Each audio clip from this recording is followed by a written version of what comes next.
ईश्वर की प्यारे संतानों के रूप में मेरे निजात में उस आंतरिक प्रकाश की खोज करो जो सदा शांत है और सभी दुखों से परे है। उस महान प्रतीक योग को धारण करो जिसके धारण करने से समस्त संसार बिना हानि उठाए आपका अनुगमन करता है तथा उत्तम स्वास्थ्य, शांति एवं सुव्यवस्था को उपलब्ध होता है। मनुष्य जैसा है उसको देखते हुए ये आवश्यक हो जाता है कि हमें अपने जीवन में सुधार करने की आवश्यकता है और सुधार करने का सबसे सुंदर और श्रेष्ठ अवसर शिशु के साथ, बच्चों के साथ, जन्मजात बच्चों के साथ जो अभी संसार में अपना प्रथम कदम रख रहे हैं, अपनी प्यारी सुंदर और सरल आंखों से देख रहे हैं, अपने पवित्र कानों से सुन रहे हैं और अपनी पवित्र भावनाओं के साथ संसार में जिन्होंने पदार्पण किया है उनके लिए संभावना का द्वार खुला है। अभी अभी उनके जीवन का एक नया सूर्य उदय हुआ है जिससे अंधकार मिट सके और जीवन प्रकाश में हो सके।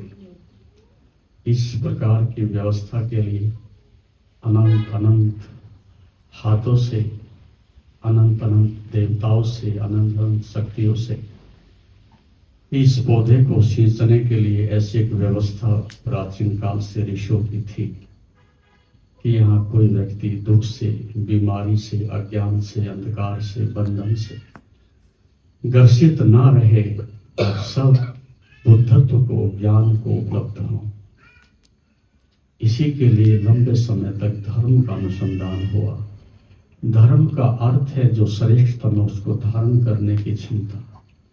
धर्म का अर्थ है समस्त अंधकार मिटे और आपका स्वभाव, आपका प्रकाश, आपकी प्रज्ञा फैले।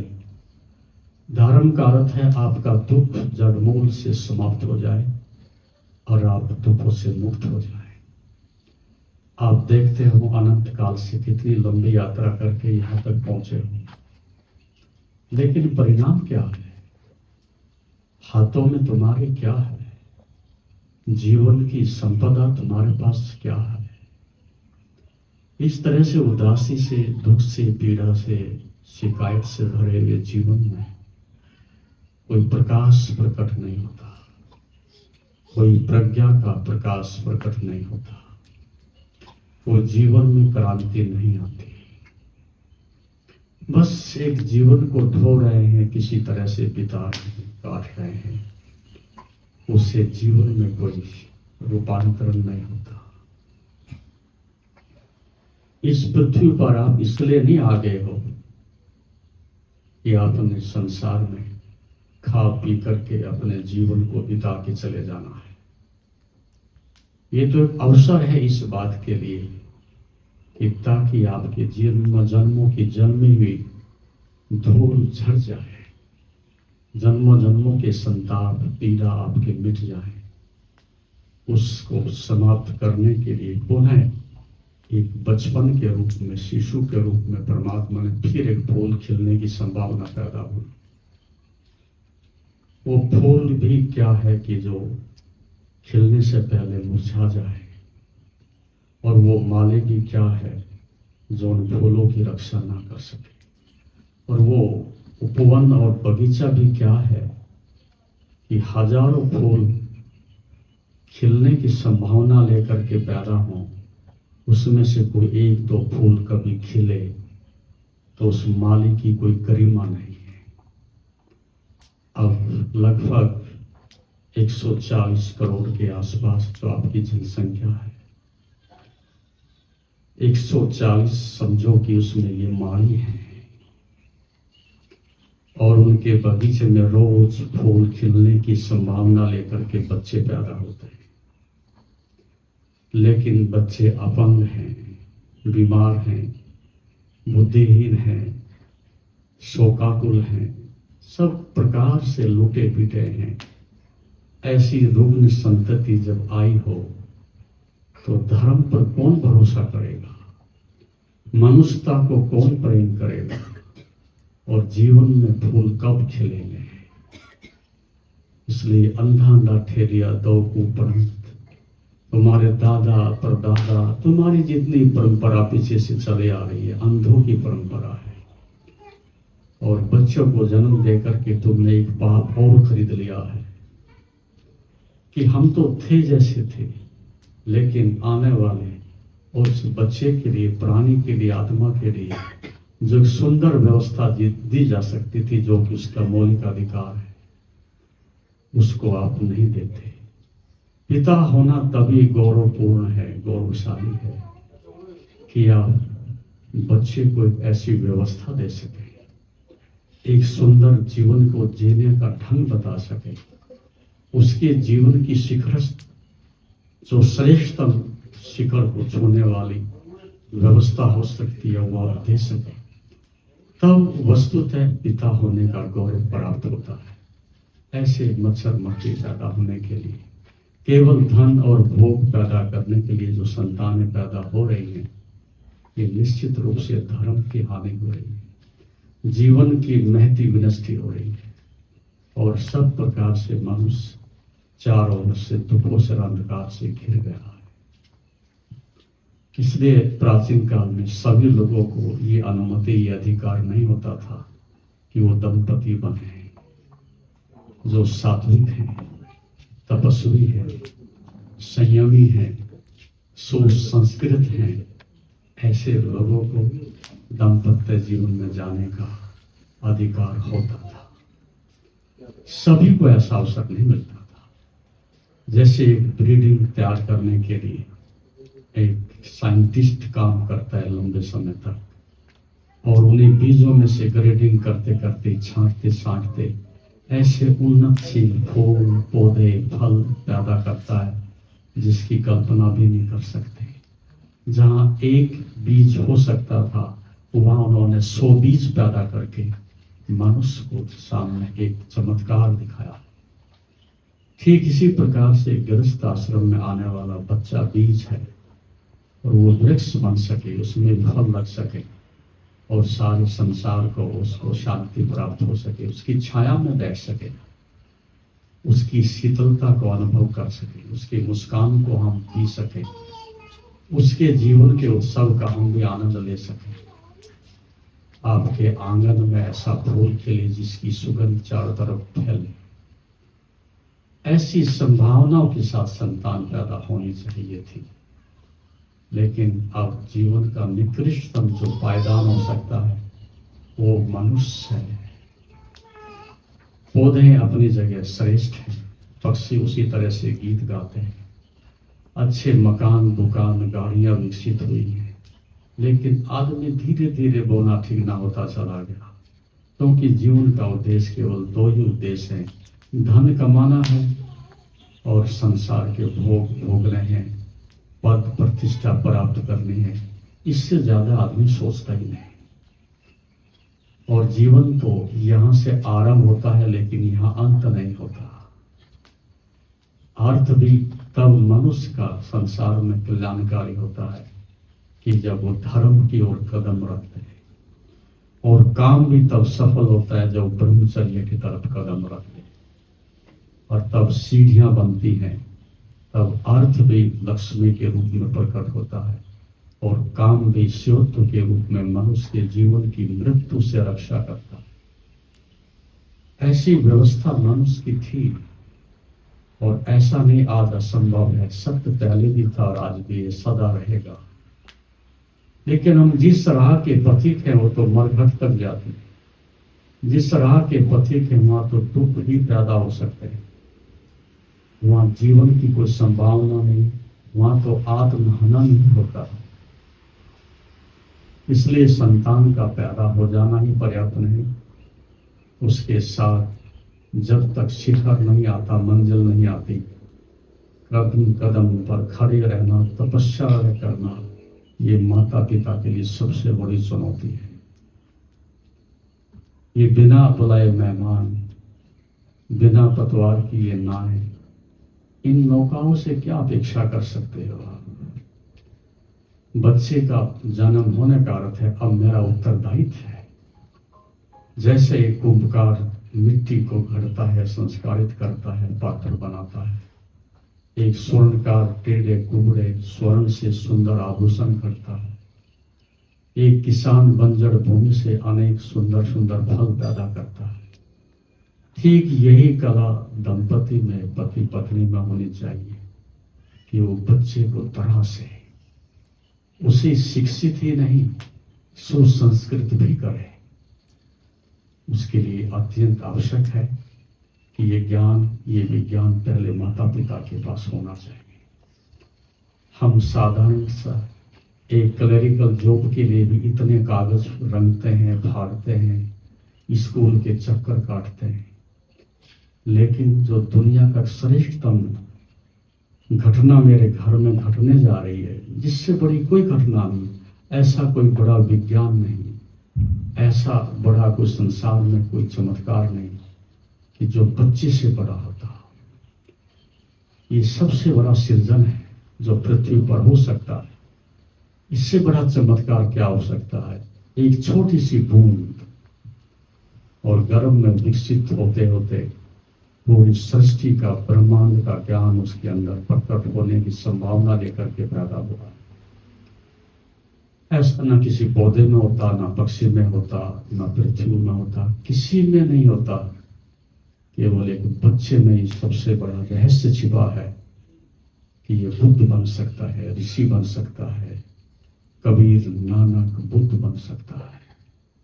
ये संभावना लेकर के सभी बच्चे पैदा होते हैं, लेकिन जब पैदा होते हैं सभी बुद्ध होते हैं, शूद्र की तरह से होते हैं, लेकिन यदि उनको सुरक्षा दे, संरक्षण दे, सुसंस्कृत करें, उनको धार्मिक शिक्षा के लिए एक वातावरण दें, ये सब ज्ञान को, बुद्धत्व को उपलब्ध हो सकते हैं। लेकिन वो तो हमारे मन में कल्पना भी नहीं है, उसके तो हम कहीं आसपास भी नहीं है। बच्चे ज्यादा से ज्यादा आपका भोजन है, बच्चे ज्यादा से ज्यादा आपका शिकार हैं, ताकि आपकी अतृप्त इच्छाओं को पूरा करने के लिए पैसा कमा सके, आपका नाम कमा सके, और कुछ समाज में इस तरह के कार्य कर सके। समाज के लिए बच्चा शोषण है चारों तरफ से, इसलिए समाज परंपराएं उसको अपने अनुसार ढालती हैं, तोड़ती हैं, तराशती हैं, अपने झूठ में रंगती हैं, बेईमानी में रंगती हैं, दुराचार में रंगती हैं, सब प्रकार की चालाकियों में रंगती हैं, और उनके जिंदगी को नष्ट करते करते ऐसी स्थिति आती है, बस 10-20 रुपए का सामान जीवन में बचता है, जो मरने के समय शमशान घाट में ले जाकर के अग्नि को आहुति में डाल देते हैं। इतना सा सामान बचता है, बस उतना भी कोई देगा नहीं मरने के बाद। लेकिन इसके अंदर एक जीवंत शक्ति, एक जीवंत प्रकाश, एक अनंत संभावना जो छिपी थी, उस पर किसी की निगाह नहीं है। न माँ की है, न बाप की है, न शिक्षक की है, न तथाकथित समाज और साधु की है। वो हीरा तो ऐसे ही बिना तराशे में ही चला गया। एक अरबियन कहानी में पढ़ रहा था, गर्मियों के दिन थे, उन्हें अपने किसी तीर्थंकर की यात्रा पर जाना था। दिन में तो यात्रा संभव नहीं थी, बहुत गर्म हवाएं चलती थी। वो तीनों यात्री रात्रि को अपनी यात्रा संपन्न कर लेते, दिन में कहीं पेड़ के नीचे विश्राम करते। अंधेरी अमावस्या की रात्रि वो निर्जन जंगल से जा रहे हैं, घना अंधकार छाया हुआ है, एक ऐसा नदी का पाट, निर्जन जंगल जिसमें काफी कंकड़ पत्थर पड़े हैं, उससे वो जब निकल रहे थे तब उस अंधकार से कड़क आवाज आई, ठहरो। भयभीत होना स्वाभाविक था, ऐसे निर्जन जंगल में ये क्या आपदा आ गई है, क्या मुसीबत आने वाली है, बड़ी कड़क आवाज है, ठहरो। ठहर गए, झुक जाओ, झुक गए, और फिर कहा कि जो कंकड़ पत्थर अपने खीसे में जितने भर सकते हो भर लो, उन्हें मूर्खतापूर्ण भी लगी ये बात। कंकड़ पत्थर दुनिया में पड़े हैं, बीनने जैसा क्या है। लेकिन भय था और आवाज बड़ी कड़क और भयावह थी। भय के कारण अनमय ढंग से 2-2, 4-4 पत्थर अपने खीसे में डाल दिए। और फिर कड़क आवाज आई कि जब तक सूर्य उदित नहीं होता कहीं किसी के यहाँ ठहरना मत। जब सूरज की पहली किरण आपके ऊपर पड़ेगी और इस खीसे में से इन पत्थरों को निकाल के देखोगे, तुम रोओगे भी और हंसोगे भी। अब पूरी रात्रि उनके लिए रहस्य बनी रही, एक कुतूहल बना रहा कि ऐसी कौन सी बात है हम रोएंगे भी और हंसेंगे भी। और ऐसा ही हुआ। जब सूर्य उदित हो रहा था, उनके मन में बड़ी जिज्ञासा थी। अब तो अपने खीसों में से निकाल के देखा, पत्थर नहीं थे, कोहिनूर जैसे सुंदर तरासे हुए हीरे थे। एक तो प्रसन्नता ये कि हमें बिना कुछ किए हीरे मिल गए, और छाती पीट कर रो रहे थे, क्यों ना हमने बहुत सारे हीरे मिल सकते तो उनको बटोर क्यों नहीं लिया, खीसे में बहुत जगह थी, भर क्यों नहीं लिया। चूक गए हम इस अवसर से। ये जीवन ये हीरा है तुम्हारे लिए, और तुम चूकते जा रहे हो, चूकते जा रहे हो, अनेक जन्मों से चूकते जा रहे हो। कंकड़ पत्थर बटोर रहे हो बस, और हीरे को गंवा रहे हो। 2 कोड़ी के बदले अमृत को नष्ट कर रहे हो। जहर का आयोजन कर रहे हो और अमृत से पीठ फिर रहे हो। ये मूर्ख आदमी का लक्षण है। तो इसलिए बच्चे के साथ एक बहुत बड़ी संभावना है। और जब तक वो 7 वर्ष का होता है, बहुत डेलिकेट, बहुत मिस्ट्रिकल सिस्टम उसके अंदर उपज रहा होता है। उसे संभालना, उसे दिशा देना बहुत बुद्धिमत्ता का काम है। यहाँ तो सब मूर्खों की जमात है। माता पिता को स्वयं नहीं पता कि मुझे कैसे जीना, बच्चे को तो क्या बताएगा। ऐसा ही बच्चा है, सब प्रकार से तुम्हारे अधीनस्थ है। आप उसे भयभीत करते हो, डराते हो, सब प्रकार से ताड़ते हो, बंधन में डालते हो, और अपने ही अनुसार उसे ढाल करके एक दूषित, विकृत, नफरत से, घृणा से, भय से भरा हुआ जीवन उसके हाथ में थमा दे। तो नकली जीवन, झूठ और आडंबर का जीवन, लोभ और इच्छाओं का जीवन उसके हाथ में पकड़ा देते हो। अब ये कोड़ है, जिंदगी भर चूता रहेगा। ये दुख है, जिंदगी भर ये ढोता रहेगा। जैसे तुमने ढोया वो भी ऐसे ढोएगा। अपने जैसा ही आप बना सकते हो, अपने से श्रेष्ठ तो कहां बनाओगे। इसलिए बड़ा दुर्भाग्य है। बच्चा आया, सौभाग्य है, लेकिन ये दुर्भाग्य है, उसके सौभाग्य के द्वार तुम खोल नहीं सकोगे। उसको जो अधिकार मिलना था तुम अधिकार दे ही नहीं सकोगे। जो स्वतंत्रता, प्रेम और प्रज्ञा का प्रकाश मिलना था तुम दे ही नहीं सकोगे। ऐसे ही कंकड़ पत्थरों में उसकी जिंदगी को झूठ में, पाखंड में तुम गुजारोगे। फिर कहोगे संतान अच्छी नहीं आई, संतान ने हमारी सेवा नहीं की, संतान ने कोई सुख नहीं दिया। कहां से सुख आएगा। तुमने सुख की कोई बीज नहीं बोए तो फसल कहां से काटोगे। कोई त्याग नहीं, तपस्या नहीं, संयम नहीं, साधना नहीं, धर्म नहीं, दान नहीं, भक्ति नहीं, सेवा नहीं, कुछ भी तो तुम्हारी जिंदगी में अनूठा नहीं। फिर आशा करते हो संतान मेरी ऐसी हो जो दुनिया में किसी की ना हो। ये तुम असंभव मांग कर रहे हो, ये तुम व्यर्थ की कल्पना कर रहे हो। एक बच्चे के निर्माण के लिए 25 वर्ष ऐसे लगते हैं कि जैसे कोई साइंटिस्ट अपने लैब में काम करता है। उससे भी बड़ा काम, वो तो पदार्थ है, ये तो चेतना है, जीवंत है। 25 साल तक उसके साथ खड़े रहना है, उसका देखना, सुनना, बैठना, उठना, मित्र, पढ़ाई, सब इतनी दिव्यता से हो कि उसको कूट कूट करके घड़ घड़ करके ऐसा पात्र बनाया जाए जिसको हम सुपात्र कहते हैं, जिसमें परमात्मा प्रकट हो सके, जिसमें अमृत डाला जा सके, जिसमें ज्ञान को धारण किया जा सके, ऐसी पात्रता। लेकिन ये सब लगभग असंभव ही दिखता है। होना तो ये चाहिए था, लेकिन जब तुम्हारे पास जहर है तो जहर ही दोगे, अंधकार है तो अंधकार ही बांटोगे, दुख है तो दुख ही बटेगा, और क्या हो सकता है। इसलिए जीवन व्यर्थ ही गया। एक संभावना थी फूल खिलेंगे, इससे पहले मुरझा गए। धन के कारण सुख मिलेगा, ये भ्रांति है। अच्छे बड़े मकानों के कारण सुख से रहेंगे, भ्रांति है। अच्छे श्रेष्ठ मनुष्य के कारण सुखी हो सकते हैं, और कोई संसार में सुख नहीं दे सकता। दुनिया में सब है, लेकिन अच्छे लोगों का अभाव है, श्रेष्ठ संतति का अभाव है, श्रेष्ठ महाजनों का, ज्ञानियों का अभाव है। और वो आप उसकी हत्या कर रहे हैं, पैदा नहीं होने देते। आपके घर में कोई महान होना भी चाहे, आप होने भी नहीं दोगे। कोई ध्यान करना चाहे तो क्या आप ध्यान करने दोगे? कोई बांटना चाहे तो क्या बांटने दोगे?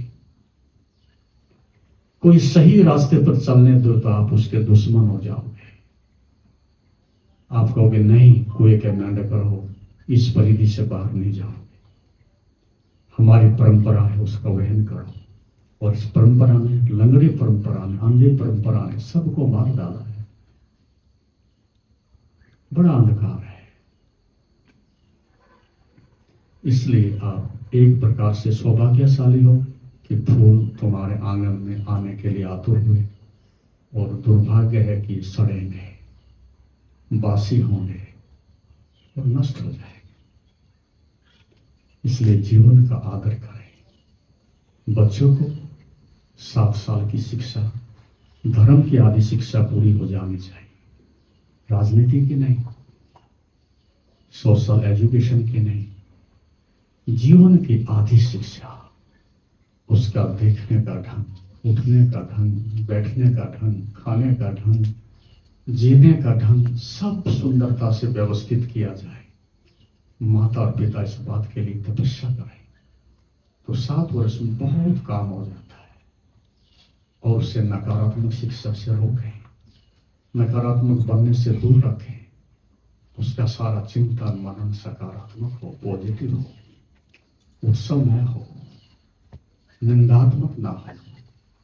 और हम अधिकांश बच्चों को 99% नकारात्मकता पर ही पैदा करते हैं, निंदा पर ही खड़ा करते हैं, मित्रता पैदा नहीं करते, प्रेम पैदा नहीं करते, भक्ति भाव पैदा नहीं करते। ये नहीं, ये नहीं, वो नहीं, वो नहीं, सबको कंडेम करते जाते हैं। फिर बचता क्या है?